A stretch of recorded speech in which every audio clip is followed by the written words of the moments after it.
देखाइदिन्छु इतिहासका पुस्तक पढेर माननीय सदस्य मैले यहाँलाई समय दिएको छ आउने मसँग बहस गर्ने भने इतिहास पढेर आउने जुम्लामा हाउ गरेर आएको जस्तो होइन इतिहास पढेर आऊ बहस गर्ने भने आउनुहोस् न पढेर माननीय सदस्य आसन ग्रहण गरौँ र माननीय सदस्यलाई बोल्न दिनुहोस् म मेरो मैले बोलेको इतिहास गलत हो भने इतिहासका पुस्तक पढाएर माननीय सदस्य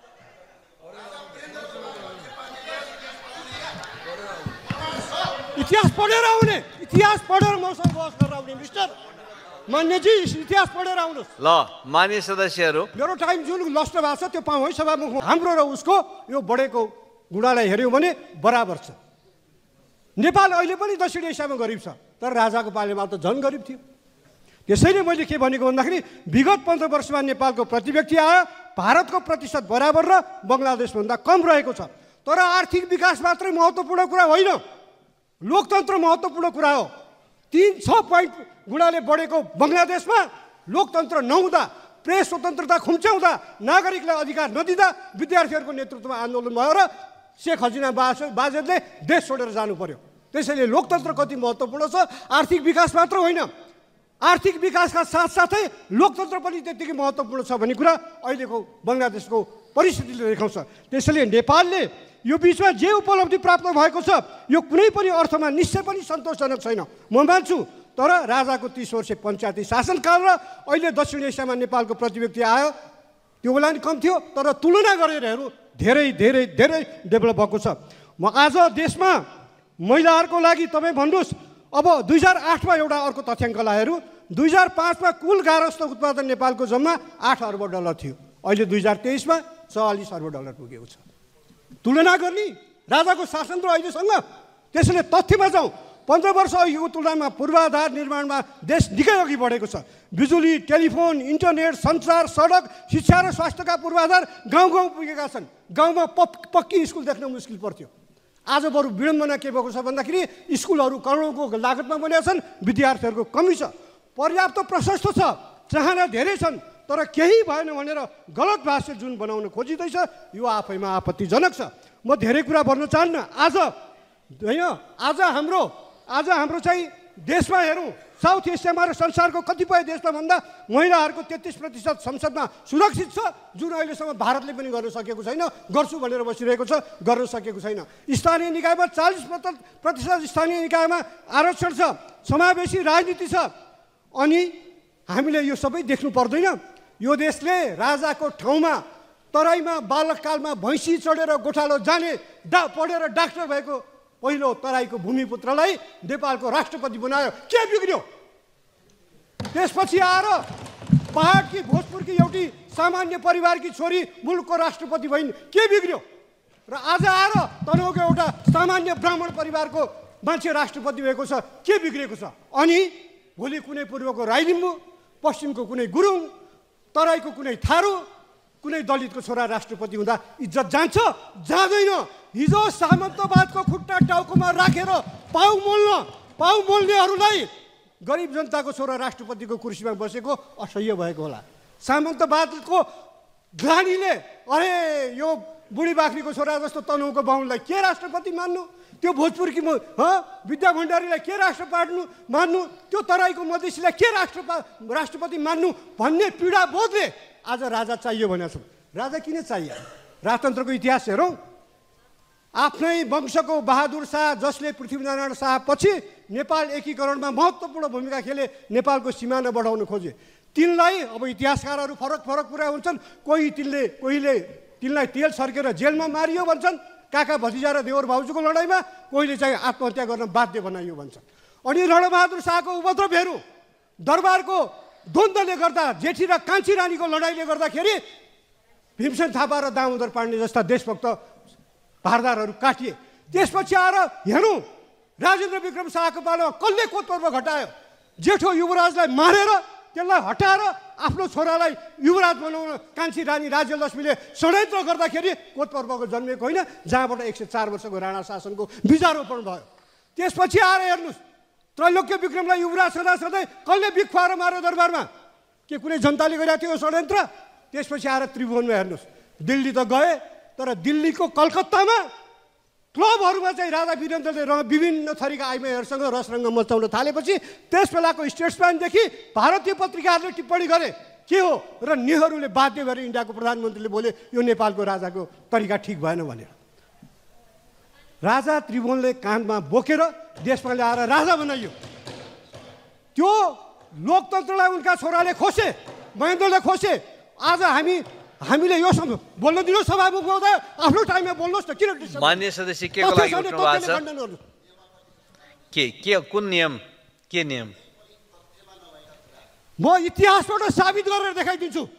इतिहासका पुस्तक पढेर मान्य सदस्य मैले यहाँलाई समय दिएको छैन त्यसैले आसन ग्रहण गरेर बसौँ र मान्य सदस्य अगाडि बढ्नुहोस् इतिहास पढेर आउने मसँग बहस गर्ने भने इतिहास पढेर आउने जुम्लामा हाउ गरेर आएको जस्तो होइन इतिहास पढेर आऊ बहस गर्ने भने आउनुहोस् न पढेर मान्य सदस्य आसन ग्रहण गरौँ र मान्य सदस्यलाई बोल्न दिनुहोस् मैले बोलेको इतिहास गलत हो भने इतिहासका पुस्तक पढाएर मान्य सदस्य समय लिएर बोल्नुपर्छ त्यसले गर्दाखेरि मान्य सदस्यलाई मैले समय दिएको छैन त्यसले आसन ग्रहण गरौँ र मान्य सदस्य बोल्नुहोस् के भन्नु पाइन्छ मलाई थाहा छ मान्य सदस्यहरू यहाँ मैले बोल्न पाउँ सभामुख महोदय मेरो गएको समयको हिसाब होस् यो डिस्टर्ब भएको समयको यो मेरो समयको डिस्टर्ब मान्य सदस्य आसन ग्रहण गरेर बसौँ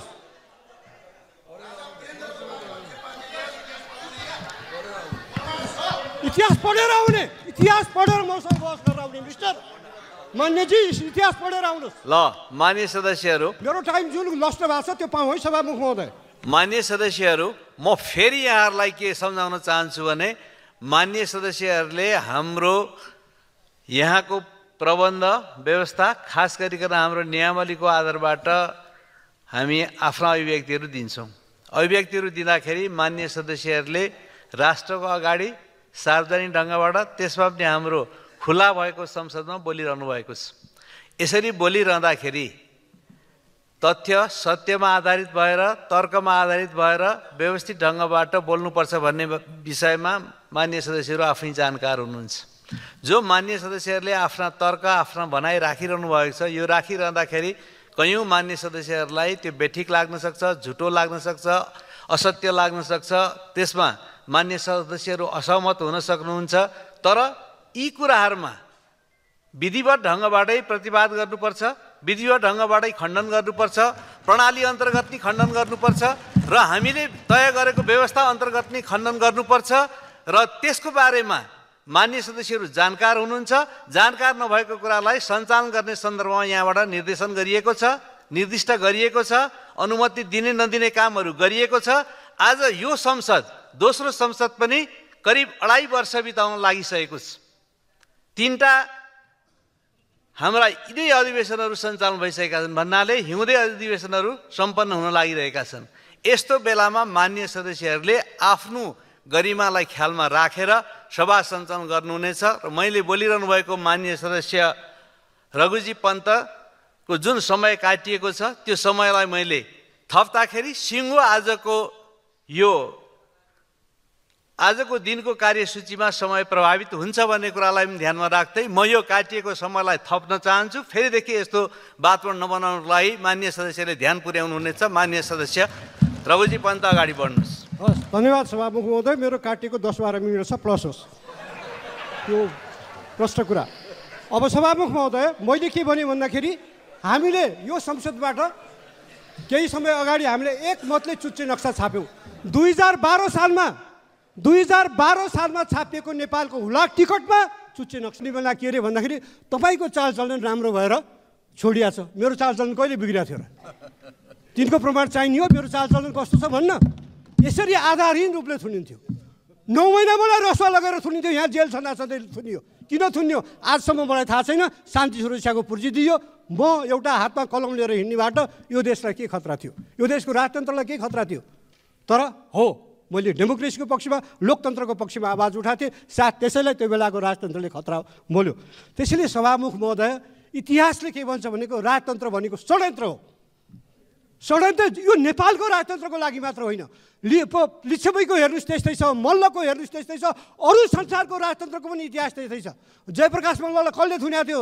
शासनको लागि आफ्नै स्वास्नीले जेलमा हालेकी थिइन्। राज्य प्रकाश मल्लको आँखा पाटनमा कसले फुटाइदिएको थियो? त्यसैले राजा राम्रा छन् भने त कसले मान्दैन? हामी पृथ्वी जयन्ती मनाउँछौँ होइन? हामी पृथ्वी जयन्ती मनाउँछौँ, हामी बहादुर शाहलाई कदर गर्छौँ। वीरेन्द्रको पनि हामीले त्यति धेरै विरोध गरेनौँ, केही उनको पालामा कमसेकम सम्झौतामा प्रजातन्त्र दिए भनेर। त्यसैले हामी बहुदलवादीहरू विवेकी हुन्छौँ,